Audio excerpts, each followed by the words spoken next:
But first, a Fox News alert on Benghazi. Lawmakers now saying that they were not only left in the dark about what happened on that tragic night, but also they charged misled. Now, they are demanding answers from one of the major figures involved in the handling of that deadly attack that, of course, killed 4 Americans. Welcome to America's News Headquarters. I'm Eric Shawn, in for Bill Hammer. And I'm Jamie Colby. I'm here today for Allison Camerata. We're glad you're joining us. There are new developments in the Benghazi investigation. Now they're focusing on the earlier congressional testimony of one man. Former Deputy CIA Director Michael Morrell is under fire, accused of misleading lawmakers over his role and that of the White House in the flawed talking points memo that blamed a protest gone awry for the murder of 4 Americans. Of course, we all remember that. Chief Intelligence Correspondent Catherine Herridge joining us live in D.C. now. Hi, Catherine. What's the latest? Well, thank you, Jamie. There's a new push to recall Mike Morrell to publicly testify about his decisions, those of the administration, and his post-CIA career choices, which closely align him with the administration and a longtime aide to Mrs. Clinton. In late 2012, Senate Intelligence Committee Republicans say Mike Morrell testified the talking points were sent to the White House for informational purposes, not for their input, which has the power to influence and veto language. Quote, no effort was made to correct the record. The acting director's testimony perpetuated the myth that the White House played no part in the drafting or editing of the talking points. In this case, we found that there was actual coordination, which could influence then, and did influence, what the CIA conveyed to the committees, what happened. In mid-November 2012, a similar scenario apparently played out before the House Intelligence Committee when Morrell testified with other intelligence officials. When asked who was responsible for the talking points, Fox News is told that James Clapper, the nation's intelligence chief, testified he had no idea, while Morrell remained silent. If your silence does create a misleading impression, even if you don't have a strict legal obligation to speak up, I think as a public official, somebody entrusted, infused with a public trust, you do have an obligation to speak up, to make the truth known. Once these talking points emails were public, Republican lawmakers say the conflict with Morrell's testimony was clear. He was at the heart of the process, cutting some 50% of the text, and White House coordination began at the earliest stages.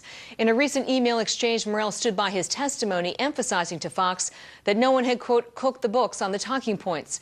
But when asked to address specific allegations about his testimony, Morrell referred Fox to the CIA Public Affairs Office. And if you want to read their statement in full, that's down on foxnews.com, Jamie.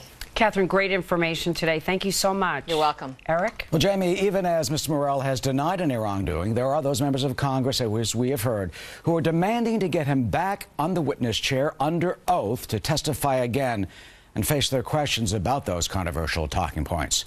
One of those lawmakers joins us now on the telephone. He is Republican Congressman Devin Nunes of California, a member of the House Intelligence Committee. Congressman Nunes, do you think that Mr. Morrell lied as part of a potential cover-up or just misspoke?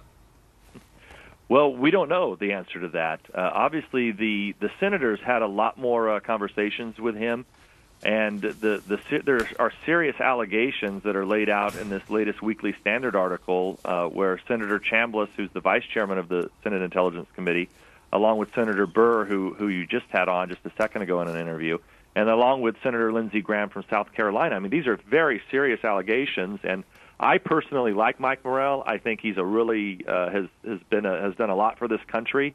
But at the time when he testified, it left a lot of murkiness. Nobody had any answers for how these talking points got changed.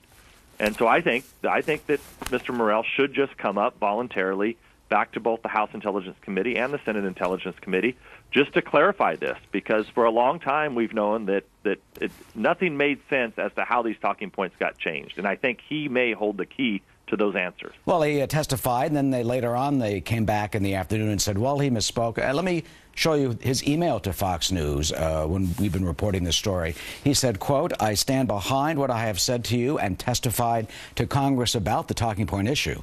Neither the agency, the analysts, nor I cooked the books in any way. Do you buy that? Do you accept his explanation, or obviously you want to know more? Well, that's fine. Nobody, I don't think, is accusing that the CIA cooked the books. I think the issue here is that what involvement did the White House have, and who made the actual changes? Because we know now from further testimony, talking to people who were on the ground, that al-Qaeda was responsible for this. They knew before the attacks that al-Qaeda was around in Benghazi. They knew during the attack or shortly thereafter that al-Qaeda was involved. The next day they knew al-Qaeda was involved, and for some reason, for 2 or 3 weeks after that, you still had Susan Rice and administration officials saying that there was no al-Qaeda, that this was just a demonstration, and then after the fact, nobody has been able to connect who actually changed those talking points. And I think that's the clarification that's really needed, as who sent this message down, where did it come from? Yeah, and Congressman, 15 minutes after the attack, Carter Ham, the general over at the Pentagon, he says he was called and told it's an attack.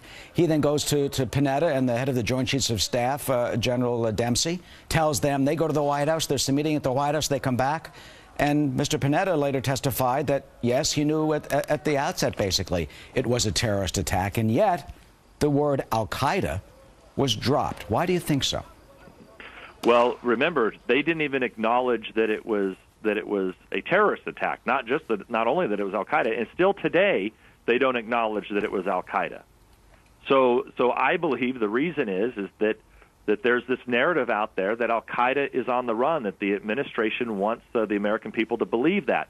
That's simply not the case. Al-Qaeda is everywhere. Al-Qaeda is growing, and for sure they're growing in North Africa, where you have such a young population. So once again, it just appears like somebody's trying to shield this administration from just taking responsibility as to who changed the talking point. And finally, quickly, Congressman, do you think that Morrell is going to be subpoenaed to get him back? Well, I would think that Mr. Morrell, given his career and given his service for a long time, I'm sure that he will voluntarily come back to the committees. All right, we'll see if that indeed plays out. Congressman David Nunes, thank you very much for joining us today with your insight. Jamie? Thank you, Congressman, as well.